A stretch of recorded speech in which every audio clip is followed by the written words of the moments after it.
everybody. Welcome back to the Watchung Booksellers podcast. I'm Marnie, and I'm here with Kathryn. Hey, Marnie. Hey, everybody. Kathryn, what are you reading? Well, I just picked up Swiped, which is our August book of the month by L.M. Chilton. It is a thriller/romantic comedy about a woman who has to discover a serial killer that everyone thinks is her before her friend's wedding. So it seems kind of light and kind of what I need in August. How about you? I just picked up a copy of The Talented Mr. Ripley by the amazing Patricia Highsmith. It's a psychological thriller that came out in 1955. And obviously I knew about the book. I had never read it. And then I listened to an episode of the New York Times book review podcast, and they do a book club episode where they get a couple of their critics to sit around and talk about a particular book. And this was this month's pick. It's a great episode, but also has spoilers. So maybe read the book and then listen to the episode. Yeah. Yeah, cool. Oh, I've always wanted to read that too. Yeah, it's great. I've seen various iterations of it in,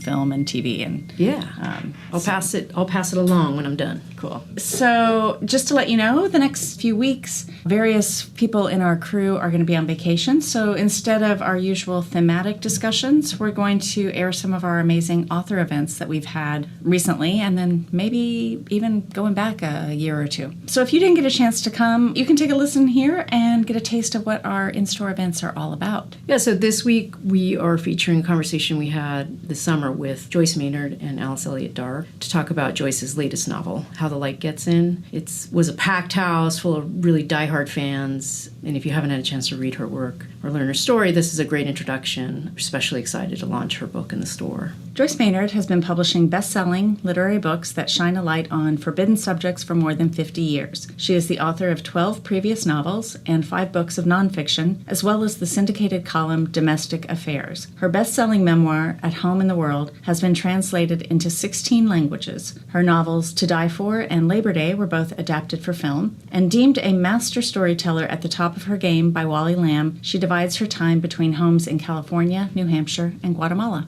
Alice Elliott Dark is the author of the novels Fellowship Point and Think of England, as well as 2 collections of short stories, In the Gloaming and Naked to the Waist. Her work has appeared in The New Yorker, Harper's, The New York Times, Best American Short Stories, and O. Henry Prize Stories, among others. Her winning story, In the Gloaming, was made into 2 films and was chosen for inclusion in Best American Stories of the Century.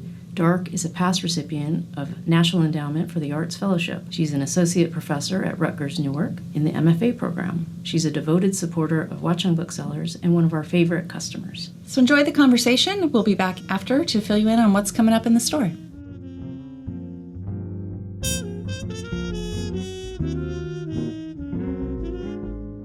I just want to say, before we dive in, I'm so thrilled to be here.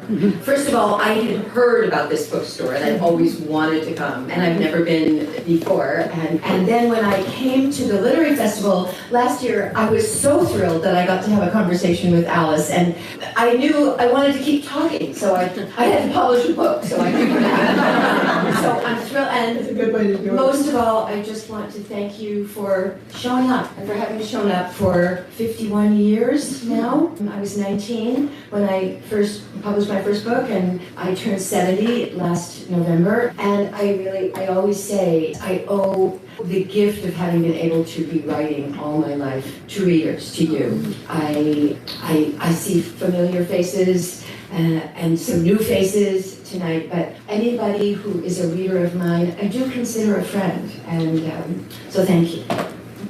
Well, let me just add to that how the level of admiration with which you're thought of in the literary community, because you've supported a family with your writing. Very few people are able to do that. I was a journeyman. I really was. Remember magazines? That was me.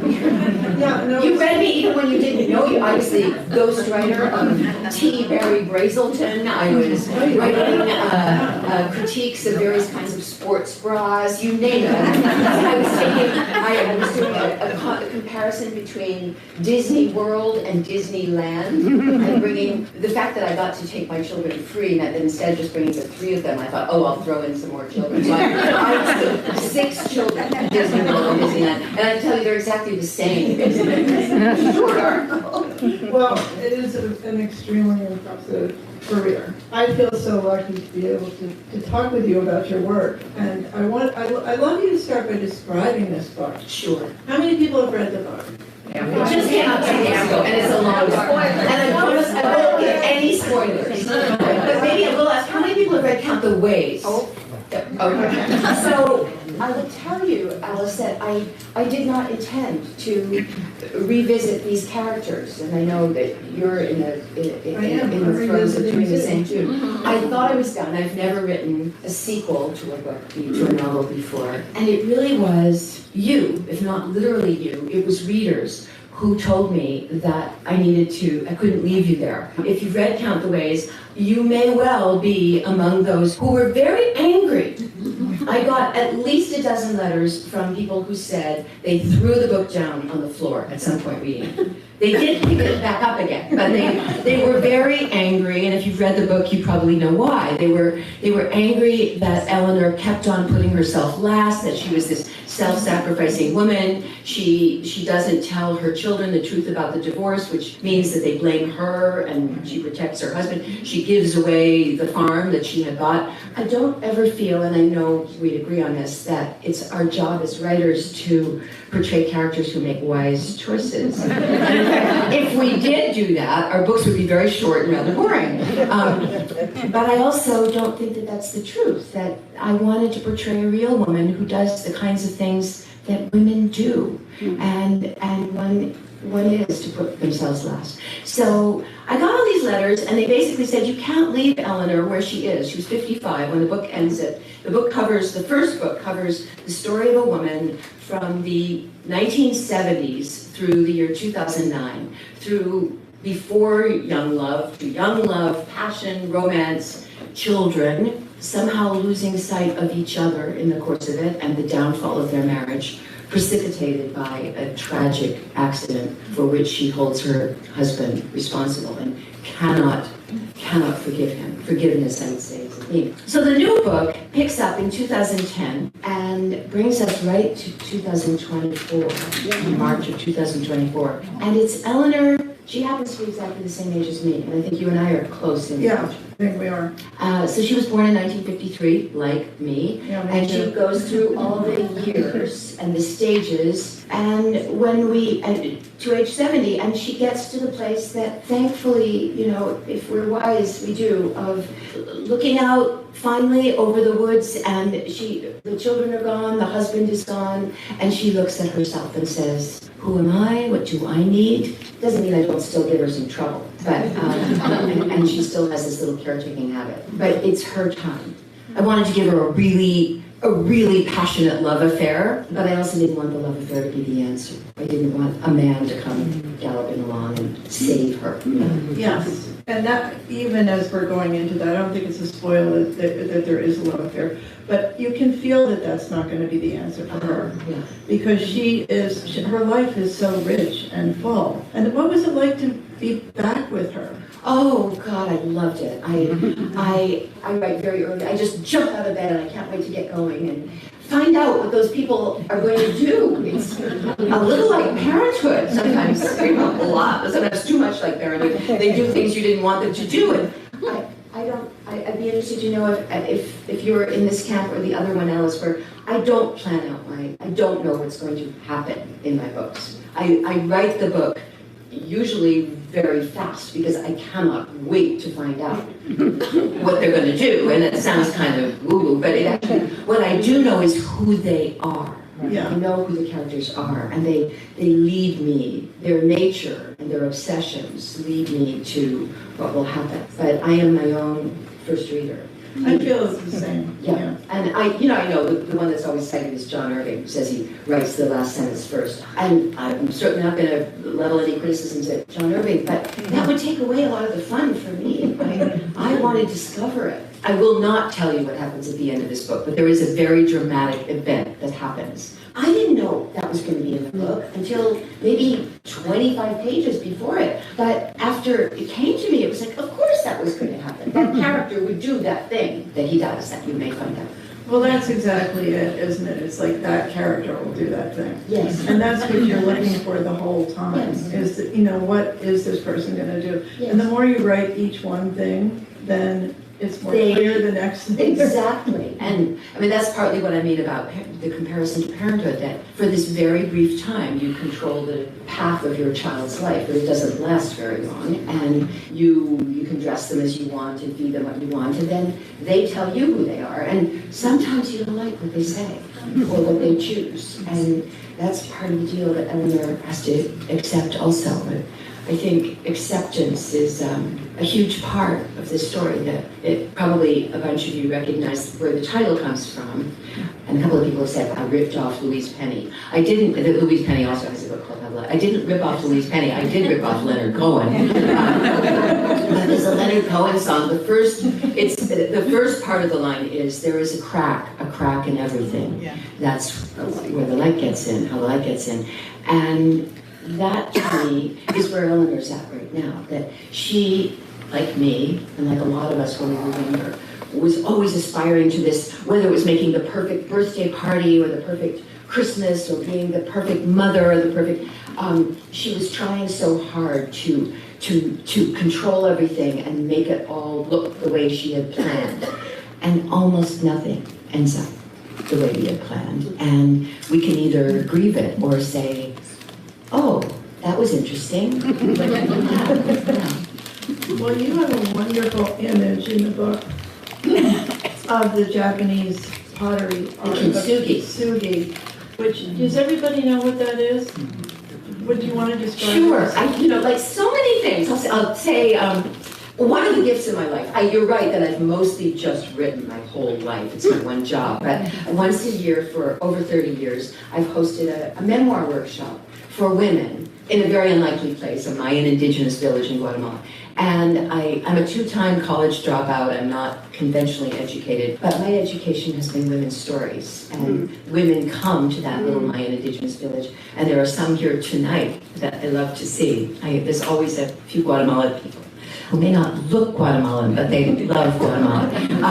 And my education has been women and women's stories. And there was a woman who came to my workshop years ago. I never rip off anybody's story, those are confidential, but she came to the workshop and she was a kintsugi ceramicist. What it is it's a very Japanese concept. You take a broken bowl, and in fact you break the bowl. If you're a true kintsugi artist, you break the bowl and you put it back together with gold lacquer in between the cracks and make a more beautiful thing than it was. Yeah, if you haven't seen pictures of it, look it up, because it's really striking. And once you brought that into the book, that's how I thought of Eleanor for the whole book. I felt that this is exactly what she was doing. She was sort of finding the cracks in her being and repairing them with gold, and it was like not ever going to be perfect, but it had beauty to it. I don't want to brag about being 70, but I will say, because I think we've earned it,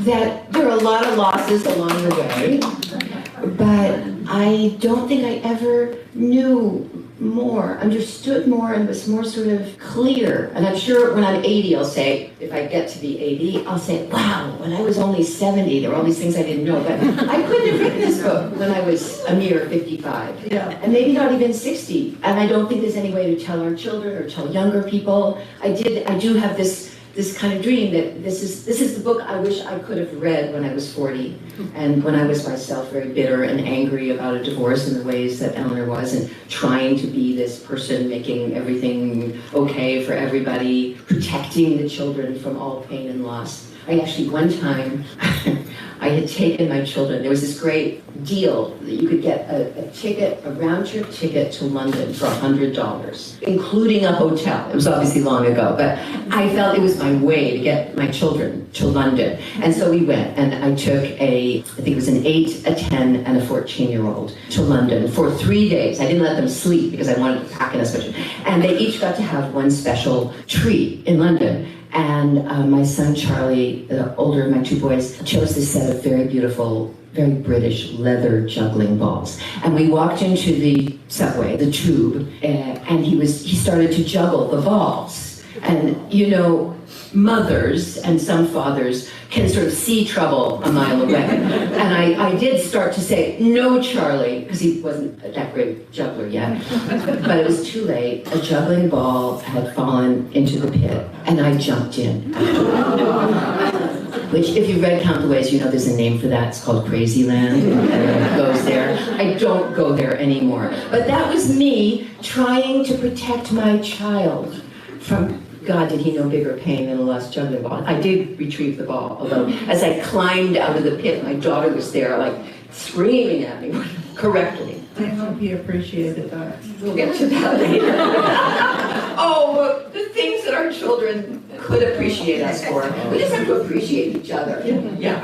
Well, talking about the kind of wisdom that Eleanor has acquired at her age of a young 70, there's still time left, still things going to happen in the future, but I think we really see that most when she's on the farm with her son Toby. Yes. And Toby, all of you have read Count the Ways, so you know that he had an accident when he was 4 that left him with a different kind of brain. Yes. Than a typically developing brain. But a lot of his kind of brain is very emotionally astute and very tuned in. And when the two of them are together, I just could have read that forever. When they're just on the farm living their life, it's so beautiful. I think of him as a kind of angel. He's the heart of the book. He's, when we remeet him, he was this brilliant sort of just star of a child, and now he's this slow-moving goat farmer on the farm, and for reasons I won't explain because I don't want to give spoilers, Eleanor is back on the farm, and he possesses a kind of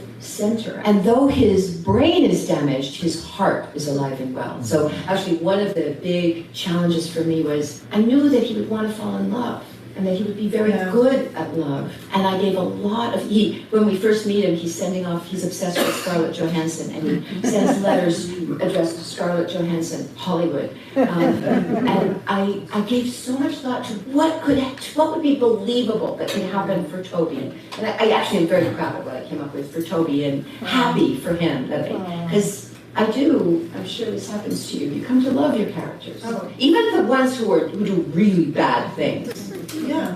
I mean, Coco. Don't you think? Yeah.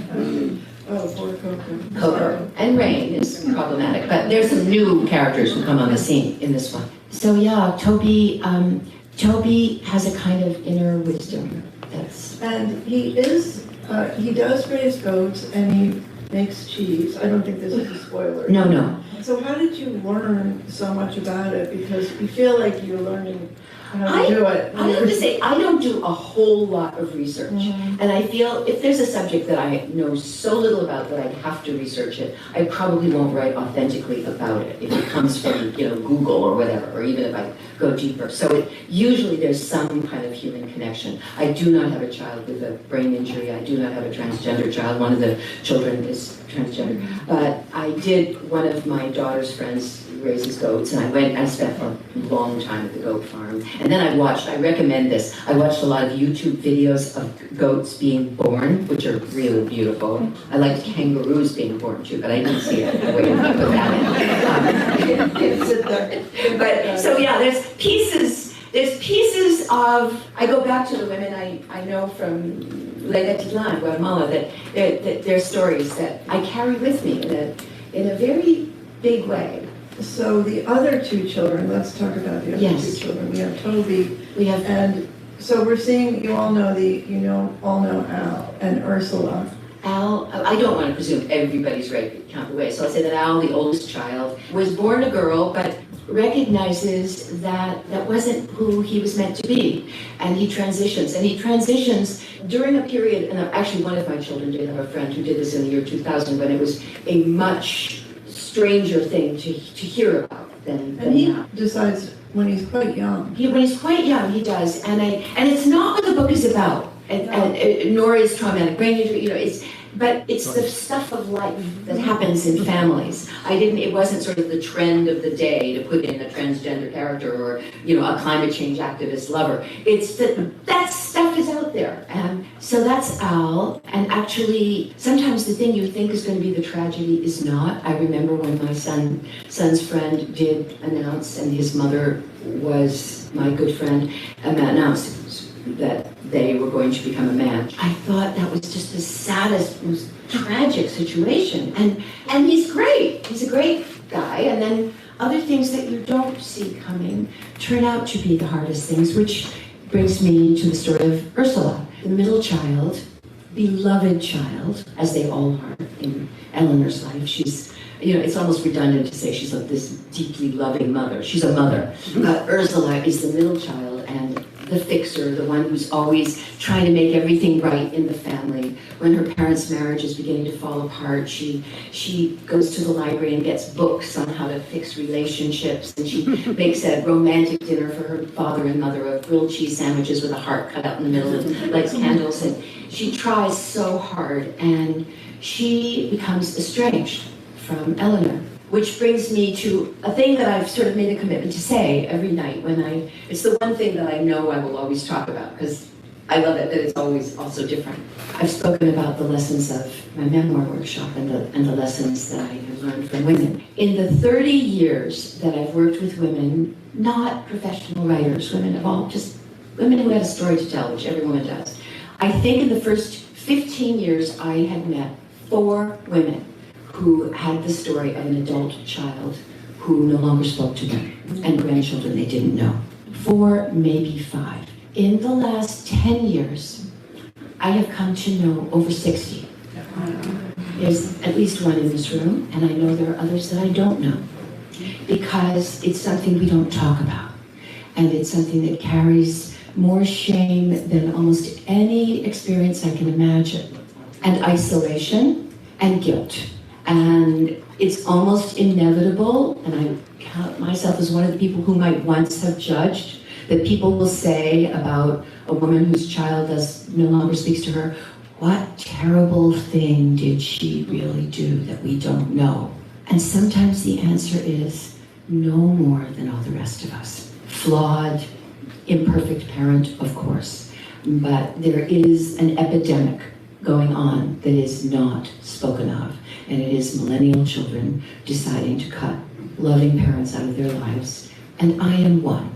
And the story with Ursula is not my story, but I wanted to explore that fictionally, partly because it's an interesting story. That's always top on my list. I want to give you a good story. But also, I feel it's my job to portray what's going on in the world, which actually is going to lead me to a very short, our time together feels so precious that I don't, even though I love to read out loud, I used to be able to read out loud to my children. They don't seem too interested in having me read out loud.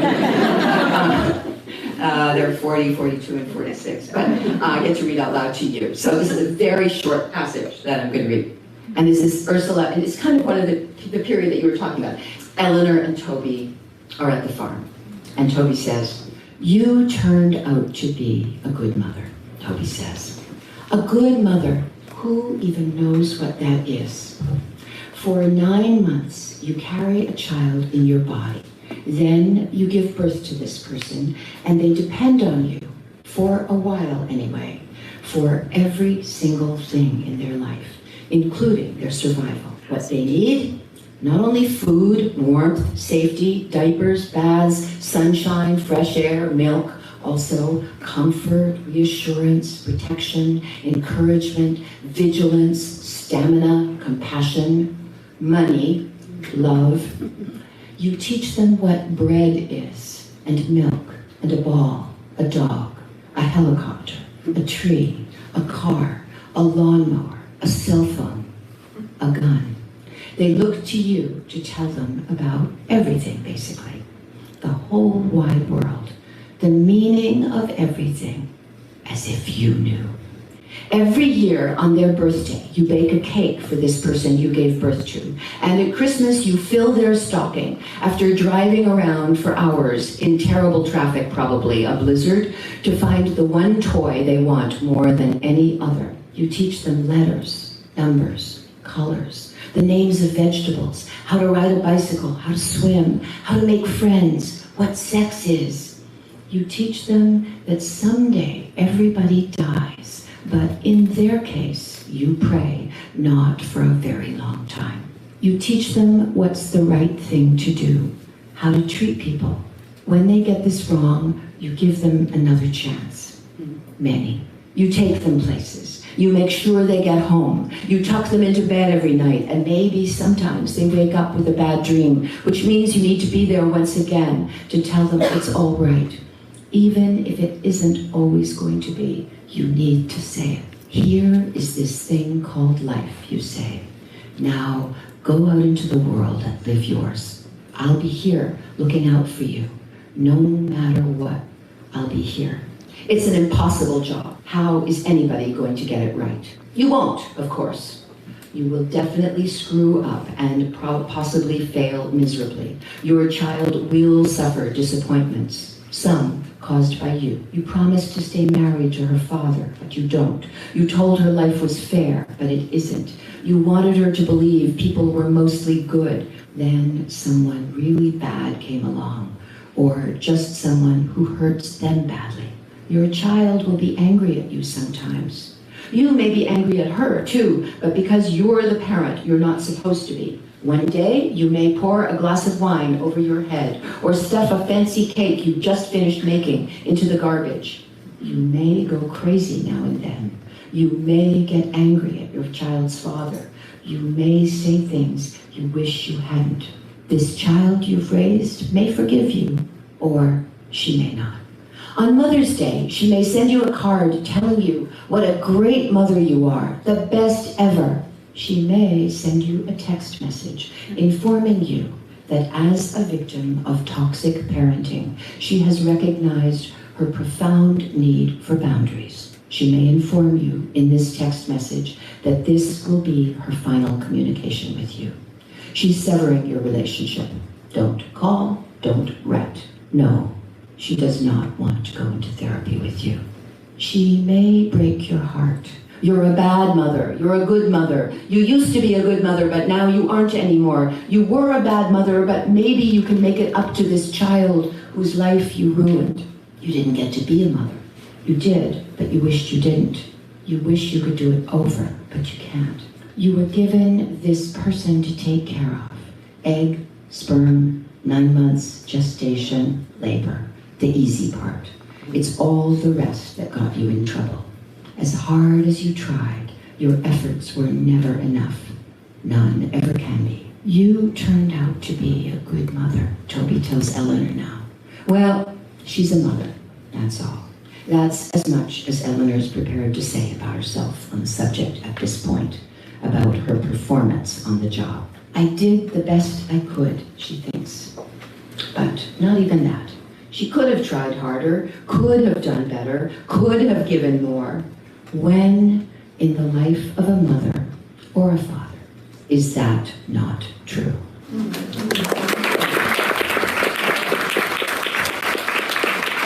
I want to say, because I know that's kind of a tough passage to read, and I actually think that this is the most optimistic book that I've written. I might say something about the others, just occurred to me. But what's optimistic is not that bad things don't happen, but that she survives, that she's resilient. And that's what I believe in at the age of 70, not escaping trouble, but surviving. She is really resilient, and the way she approaches this issue of estrangement from her daughter Ursula, and absolutely open door, and if there's a chance to do her a favor or watch her children or anything, there's never any hesitation on her part, which I thought was really so adult. It's never a clear two-way street. You give, you keep giving, and you give because you want to give, presumably. It was a painful part of the book to read that story. I mean, there's so many different incidents and stories. You'll tell them there are good things too. I'm just saying. There's so many things. It's very rich. And can I just say what that passage you just read, where it came off of, the scene right before? Sure. I don't even remember Okay, so it came off of Eleanor's watching the Brett Kavanaugh hearings and being very engaged by Christine Blasey Ford's testimony. Yes. And just after she watches it, she goes into Toby and she thinks he's such a good man. He's a good man. Yes. And then he says to her, well, you're a good mother. And I believe in good men. I believe in the goodness of men and the goodness of women, and I just about never write a character who's a really bad person. They do bad things. Yeah. But I try to find, there's a character in the book, this was a stretch. Actually, I want to say a couple of things about being political. And Well, that's what I wanted to do. and I probably won't have as much pushback in Montclair as I would sometimes. But I'm just guessing. But and it's an interesting time. We all know what's going on at this very moment. There was a woman who posted something on Amazon, and it brought my Amazon rating way down. She said she would have given me a negative if she could. She said, "I've always really liked Joyce Maynard's books, and then she had to get political, and it spoiled everything." I actually do have very strong political views, and as I'm sure most of us do. I don't think you want to spend $25 to hear my political views, so that's not what I do in my books. But my characters have views and opinions about food and music and what they like to watch on TV or who they fall in love with. And they have very strong views. How could we not, especially during the years that I covered in this book, 2010 to 2024, about what's going on. So that's all in the mix. It's a thing that I really love to do in my books. I feel my books are very American, and I've always been aware of what's going on in the kitchens and living rooms and bedrooms, but also the stories that are coming in on the television and the radio and our social media, and when a friend calls up and says, "Can you believe?" So there's a scene in Count the Ways where Ursula goes off to school on January 26, 1986, wearing a little Krista McAuliffe suit that her mother sewed for her, and to count down the Challenger with every child in America, as my daughter did when she was 7. And we all know what happened. That's not political, that's the world coming into our lives in a very personal way, the intersection of the big world and our little piece of it. And in this book, Eleanor decides to throw a party for what she anticipates to be the election of the first woman president. And she bakes a really great chocolate cake that nobody ends up eating. And so I guess that's what offended this way. But yeah, the book is also, there's a character, Ursula's husband, who deeply loves his wife, deeply loves his children, loses his job, starts drinking way too much, becomes very sort of alienated and angry, and attaches himself to all kinds of conspiracy theories. And he ends up driving to our nation's capital on January 26th. 2021, and I didn't make him a villain. That was actually a really important thing for me, to get into Jake's head and imagine what could have brought him there. Yeah, I really like the way you handle having those events. They're not changing the lives of the characters, but they're so relevant to the lives of the characters. I could no more imagine setting a book in these years and not talking about the Trump years and many other things than setting a novel in Europe in the late 30s, 40s, and not mentioning World War II. Yeah. Where these things are going on, and they are part of the fabric of our days. Yeah, and when you have a family with a trans child and a child who needs, perhaps medical care, these things are so relevant. Who's president is really relevant to how that family is going to be cared for. Yeah. So I thought you worked it in really well, because it was just passage of time. It wasn't the subject. Yes. And some of it's little stuff. There's a lot of music in this book, and partly that's just because I love music. That's my next question. Listen, okay. No, you have your afterward. You say how important. She says how important music is to her, and that you figure out each character's favorite. I make them a playlist. Yeah, which is so wonderful. So can you talk about that? And it's not always the music I listen to. Yeah. The guy goes to the Capitol is listening to Kid Rock, which is not on my. It's not. But I think music speaks to where our passions lie. I mean, for me it does. And the things that make us cry, the things that move us. So I think very closely about what everybody listens to. And in this book, so there's a pretty wide range of, some songs we all know, but there's a lot of very obscure music. I keep on saying I'm going to be posting on my website a Spotify playlist of this book, and I just have been running around so much I haven't done it yet, but I will. At the center of the music, there's a lot of music that I just speaks to me or speaks to one of my characters. But at the center is John Prine, actually. And I was John Prine. And John Prine was a singer, songwriter, Americana artist who I saw many times in concert. And, I love Bob Dylan too, but I don't want to have dinner with Bob Dylan. John Prine was somebody that you felt you could just think he'd be your friend. And John Prine was one of the very first high-profile deaths during COVID. So Eleanor, who has been all her life, singing John Prine songs to her children when she's taking them out of the bathtub or wherever, she's, as I did, she experiences John Prine's death as the loss of a friend. And he's almost a character in the book, but many others too. Sinead O'Connor's death happened just as I was doing the final revisions of this book, and I thought, I spent an afternoon just listening to Sinead O'Connor, and I thought, Sinead O'Connor needs to be in Eleanor's world, because she would have been. I ask you one more thing, and then I think it's time for audience questions, so get ready. And I'm so torn, because I love talking with you, Alice, but I also do love, it is always my favorite thing to hear from you, so I know you won't.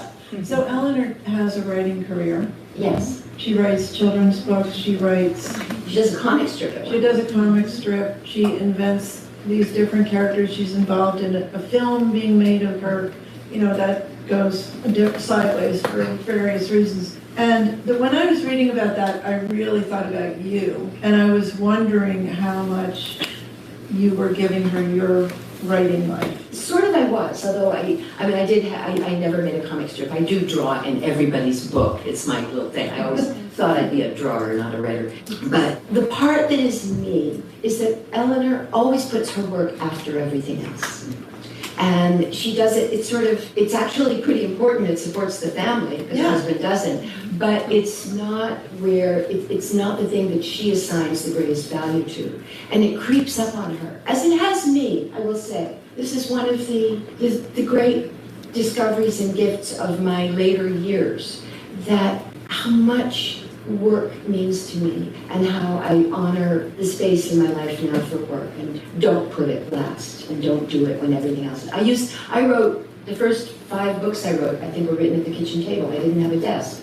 And I sort of did it, when in and around other people's needs. And I have a desk now. I'm glad you do, but I think a lot of women, that's their experience. And it can take a while to start to put it higher up on the priority list. But, I find that really interesting in the book, because she has gotten so much done, but she talks about it in one page. The rest of it is at one point, in Counterways, a young feminist journalist comes and interviews her for her graduate work at Harvard.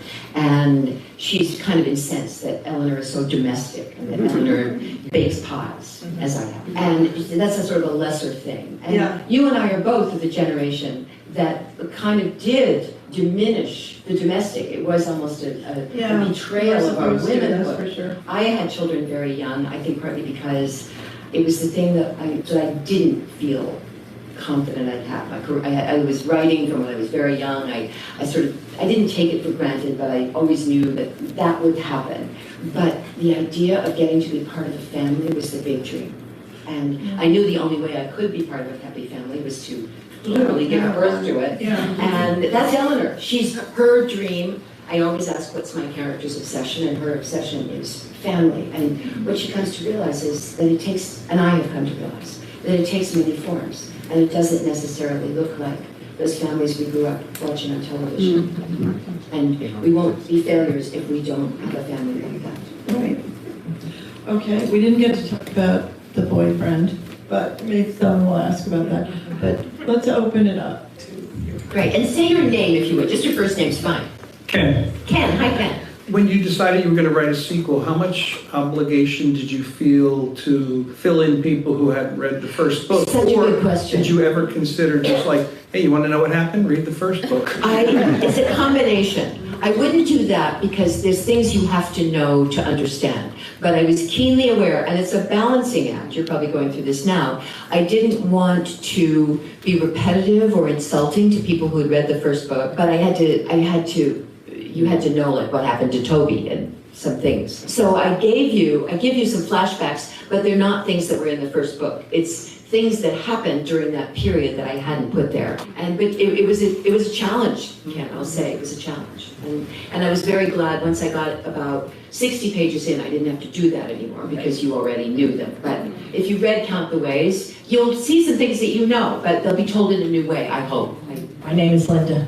I've been reading you for decades, and I hope you don't mind if I digress for a moment. But The Good Daughters is one of my all-time favorites. Oh, no, that's not a good, I love to hear that. So I would like to know what gave you the idea for that book, because it's underrated. People don't talk about it, people haven't read it, and I've adored it for decades. So what gave you? You know, it's always different, but I'll tell you what. So I've written for my living, and I got a magazine assignment that two women had just learned that they were sisters who had been, you know, it's one of those stories, they were given to they were given to the wrong parents.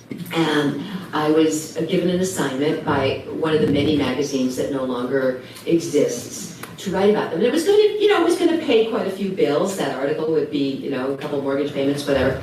And I was all set to write it, and I thought, why do I always do this? I always write the magazine article, and I didn't. I went off to a cabin in Wyoming, and I imagined the sisters. I didn't write the magazine article, that would be, long gone. So that happened to be that one. And then I placed it, I didn't research it in any way, any more than I researched the Pamela Smart case for To Die For, which is not about the Pamela Smart case.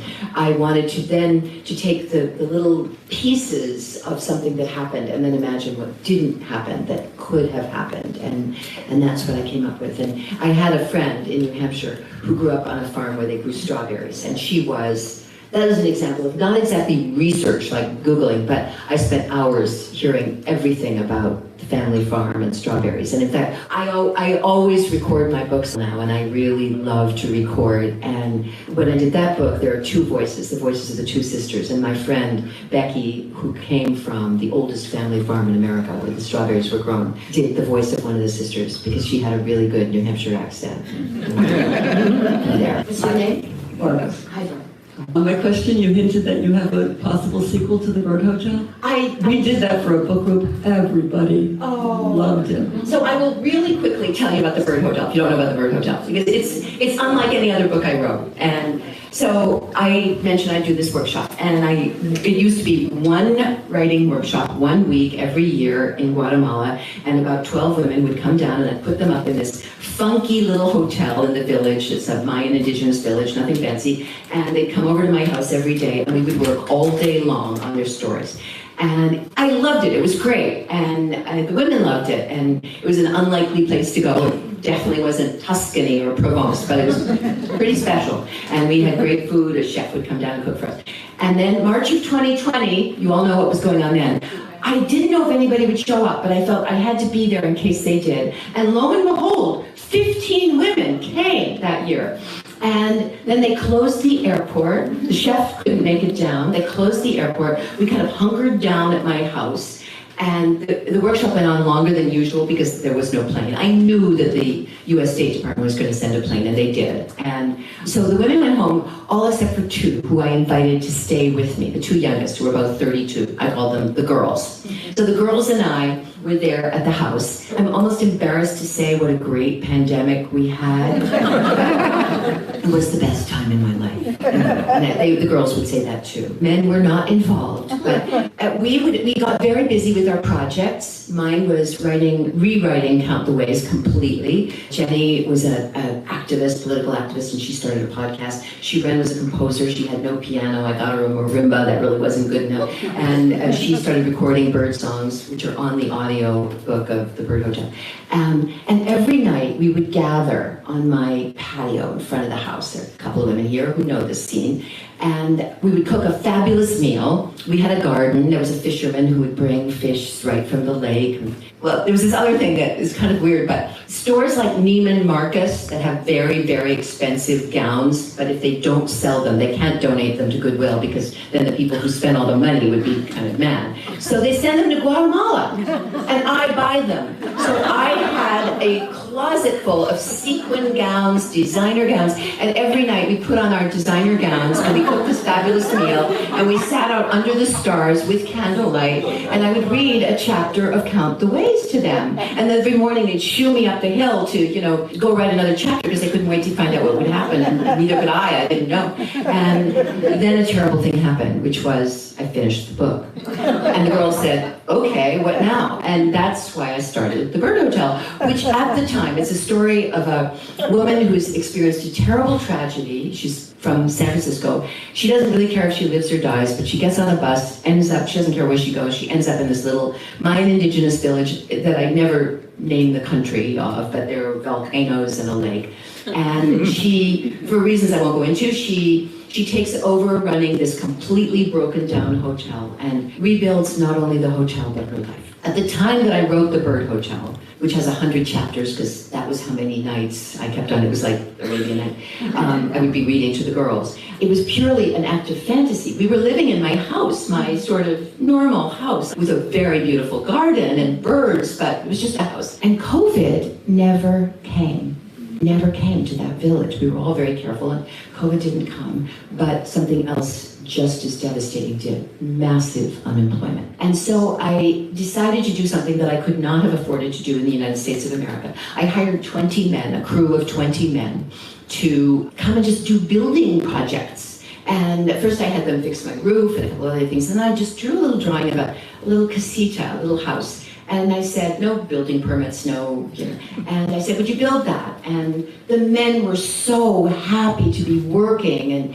feeding their families again. And if you're paying 20 men, 120 people, 150 people are eating. So casita was finished and there was still COVID. So I said, well, I drew another picture of another casita. So they built 7 little houses. I don't know what I was thinking of, but it wasn't until it was all over I said, oh, I only have a workshop a couple times a year. What am I going to do? So I do now run a hotel in Guatemala. It was not my intention. I do sometimes in the middle of the night have to tell somebody, explain to somebody where to get the boat or when the massage is going to be, and I kind of write books in my spare time. But there is now a bird hotel. You can actually, if you love the book and you want to see what it looks like, you go to casapalomaretreat.com. My name is not mentioned, but the casitas all are named after books of mine. And on my website as well. Yeah.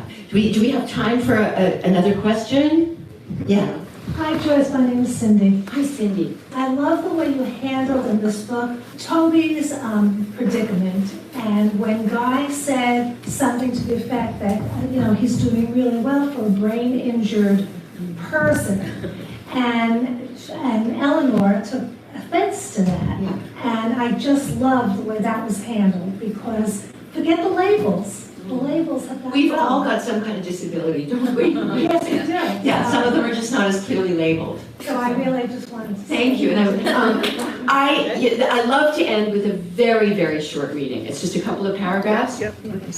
And this is pretty much where I'm at right now. I'm not Eleanor, but I will cop to the fact that I agree with her on just about everything she's about to say. The thought comes to Eleanor. All this time she had it wrong. All those years she spent grieving the loss of her son's brain cells. All those years when it seemed something inside him had been broken and that nothing could ever be all right again. What she sees now is the beautiful part. There is a reason some people are broken.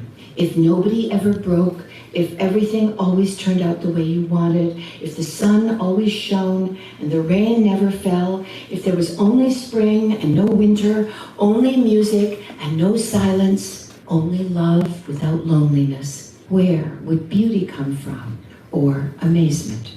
If nobody ever died, how could they know the preciousness of every day they got to be alive in the world?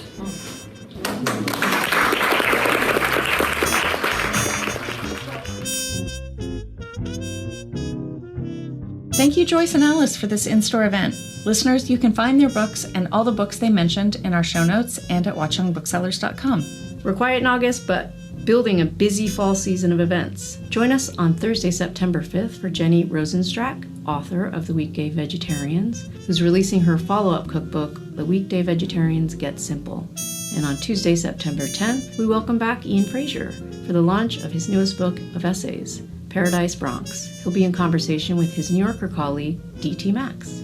And on Saturday, September 14th, we're excited to welcome best-selling novelist Laura Dabe for the release of her brand new novel, The Night We Lost Him. Laura is the author of the New York Times #1 best-selling The Last Thing He Told Me. And as a bonus, this book will be available to ticket holders before the release date. So get your tickets and don't miss out. We're scheduling more events by the day, so you can find out about all of them in our newsletter, show notes, and at watchungbooksellers.com.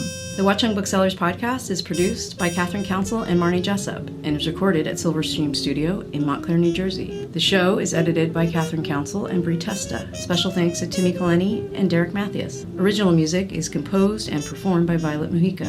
Art and design and social media by Evelyn Moulton. Research and show notes by Caroline Shurtleff. Thank you to the staff at Watchung Booksellers and the Kids Room for all their hard work and love of books. And thank you for listening.